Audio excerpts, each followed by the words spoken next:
কাকসায় রহস্যজনকভাবে নিখোঁজ এক গৃহবধূ তার সন্তান। দুইজনের নিখোঁজ হওয়ার বিষয়ে কাকসা থানায় লিখিত অভিযোগ করেছেন নিখোঁজ হওয়া গৃহবধূর স্বামী।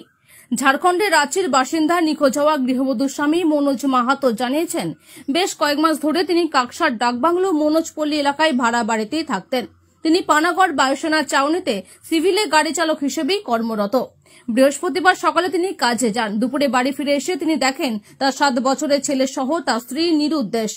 তার মোবাইলে রিং করেও তার সাথে কোনোভাবেই যোগাযোগ করা যায়নি বলেই অভিযোগ।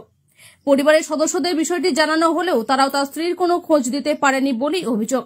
এরপরই আজ তিনি কাকসা থানায় স্ত্রী ও ছেলে নিখোঁজ হওয়ার বিষয়ে লিখিত অভিযোগ জানান। কাকসা থানার পুলিশ ঘটনা তদন্তে নেমেছে।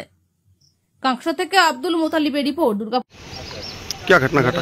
सर हम ड्यूटी गए थे, उसके बताएं तो वाई पर लड़का दोनों नहीं थे। कांटेक्ट किया सर, कांटेक्ट में हुआ नहीं सर। लड़का बोला कि बस स्टॉप में है। कौन सा बस स्टॉप में ये पता नहीं सर। कितना बजे का घटना ये घटना है सर 1:30 बजे का। हाँ, आप किस में नौकरी करते हैं? एयरफोर्स में सर। एयरफोर्स कितना बजे ड्यूटी गए थे आप? सर 6 बजे गए थे सर, 1:30 बजे आए थे उधर से। आके देखे तो फिर क्या देखे? सर आके देखे तो वहाँ पर नहीं था सर।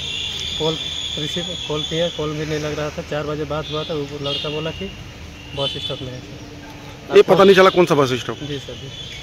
हाँ, तो थाना में क्या करने आए? थाना पे सर कंप्लेन देने आए।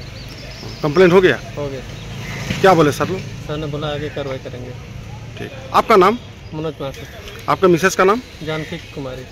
बच्चे का नाम? अनुराग कुमार माथुर। ठीक है सर।